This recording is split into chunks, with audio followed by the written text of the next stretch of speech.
Salut la compagnie, c'est Jude Melon et aujourd'hui on se retrouve pour un petit podcast bonus en solitaire sur un film coréen que j'ai vu en salle mercredi en fait, mais réalisé par le cinéaste japonais Hirosaku Koreda qui a pris une parenthèse francophone, La Vérité, film que je n'ai pas vu, c'était son précédent. Ici décide d'aller au pays du matin calme pour réaliser Les Bonnes Étoiles, voilà tout simplement, avec au casting que des acteurs et actrices coréennes, comme Song Kang-ho, qu'on ne présente plus puisqu'on l'a vu dans Parasite notamment, et qui a reçu pour l'occasion le prix d'interprétation masculine au Festival de Cannes cette année. À ses côtés, on a Donna Bay, que vous avez pu voir dans Cloud Atlas ou la série Sense8, mais aussi dans Hashtag Je suis là avec Alain Chabat il y a 3 ans, je crois. Nous retrouvons également Gang Dong-won, qui le pauvre a été aperçu il y a peu dans Peninsula, qui est quand même un des moins bons films coréens que j'ai vus ces dernières années.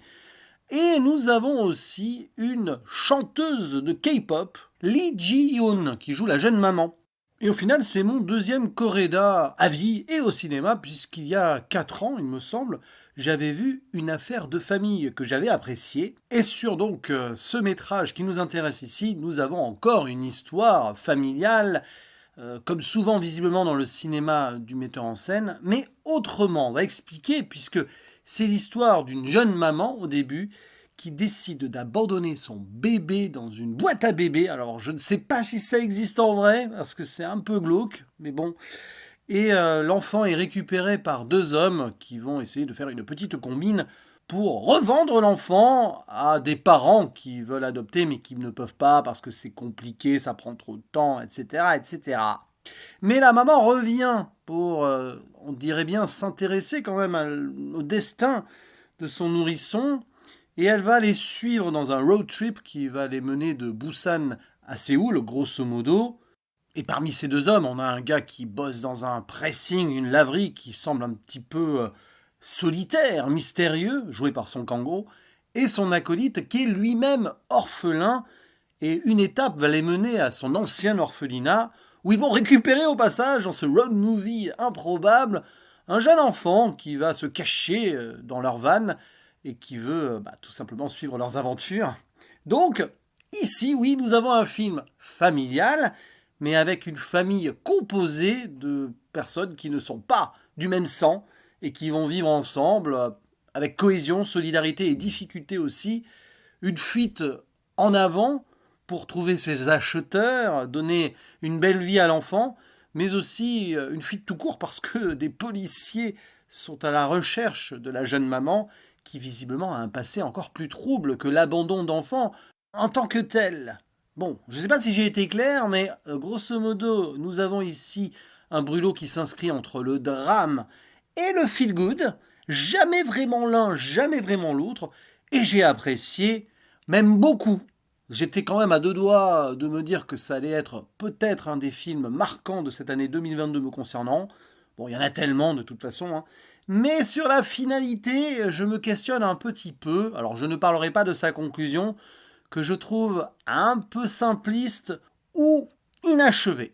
Mais sur, disons, la progression de cette intrigue, on ressent de l'émotion, une vraie cohésion, une solidarité de groupe qui se crée autour de personnages très bien écrits, avec leurs mystères, leurs non-dits, mais aussi leur évolution.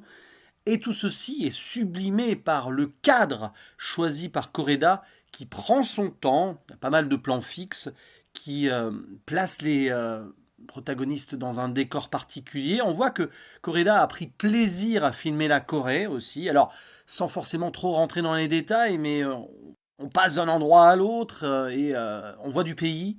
Un petit peu à l'image de Hamaguchi pour Drive My Car, mais même si la comparaison s'arrêtera là, il y a quand même ce feeling aussi. Et puis, j'ai été touché par quelques moments également, d'autant plus qu'il y a une complexité sur les agissements de tel ou tel protagoniste, notamment la jeune maman, qui donc abandonne cet enfant. On peut forcément la pointer du doigt là-dessus, mais on n'oublie pas aussi d'expliciter la souffrance qu'elle peut ressentir par rapport à cela, par rapport à ce qui la pousse à effectuer ce geste, par rapport à ce qui a pu se passer avant, sans rentrer dans les détails, c'est assez dur. Et la mise en parallèle avec le personnage orphelin adulte, on va l'appeler comme ça, l'acolyte de Song Kang-ho, si vous voulez, hein, on va pas se perdre dans les noms des personnages, etc. Il y a une relation qui va se mettre en place donc entre ce jeune homme et cette jeune femme.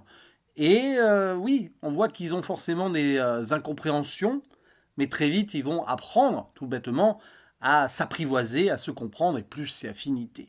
Et puis il y a des trucs qui sont drôles. Le petit garçon qui donc les rejoint un peu avec son ballon de foot, qui veut s'amuser, et qui est un petit peu du coup l'enfant en plus qui vient se greffer à cette famille improbable. Oui, il y a des moments où on voit que de toute façon, au-delà des liens du sang, parfois, tout simplement, la création d'un groupe comme ça peut se rapprocher encore plus organiquement d'une famille que certaines vraies familles qui vivent ensemble depuis des années. Parce que ce sont les péripéties, les aventures, les douleurs aussi, partagées ou non, qui vont faire, on va dire, que la sève familiale va prendre, et c'est exactement ce que ce film montre.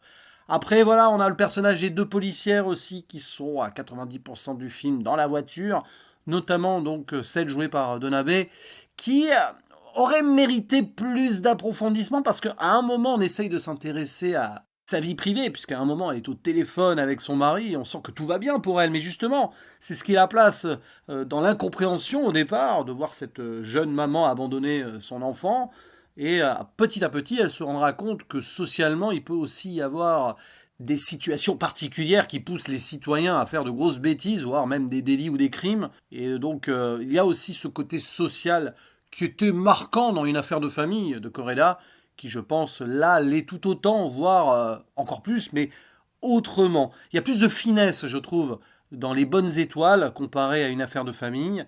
J'ai été plus touché aussi. C'est peut-être un peu moins drôle et un peu moins fantasque. Il y avait ce côté assez ludique dans Une affaire de famille. Et là d'ailleurs c'est un peu l'effet miroir, puisqu'on a des malfaiteurs ou des fugitifs qui vont se regrouper le plus normalement possible, si le destin les aide, dans une sorte d'illusion de normalité, alors que donc dans ce brûlot que j'ai vu il y a 4 ans, c'est plus une famille sur le papier qui a l'air, bon certes, dans le besoin mais normal, qui va faire des petites combines derrière et on se rend compte de certaines choses.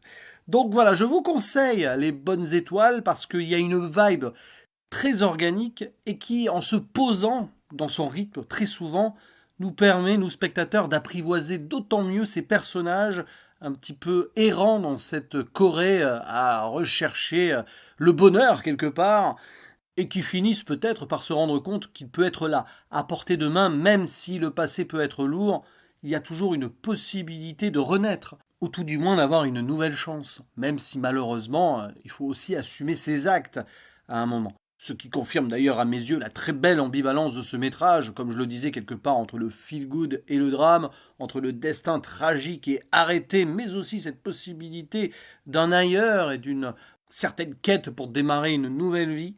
Voilà, c'est ça qui fait la force pour moi de ce petit brûlot, qui malheureusement n'arrive pas vraiment à se terminer parfaitement à mes yeux, mais qu'est-ce que la perfection? Et comme on le dit souvent, l'important c'est le voyage, pas forcément la destination. Reste à savoir ce que vous en avez pensé, chers amis qui écoutez donc ce podcast. Est-ce que selon vous, Song Kang-ho mérite son prix d'interprétation? Bon, pour moi, c'est pas son meilleur rôle, mais pourquoi pas? Et surtout, est-ce que ce brûlot est selon vous l'un des meilleurs de l'année ou l'un des meilleurs de la filmographie de Koreda? D'ailleurs, n'hésitez pas à m'en conseiller d'autres, dit monsieur. Je sais qu'il y a tel père, tel fils qui est assez réputé et que je verrai certainement un jour, mais peut-être qu'il y a d'autres pépites cachées, allez savoir. À vous la parole en tout cas, il ne me reste plus qu'à vous dire à la prochaine. Ciao!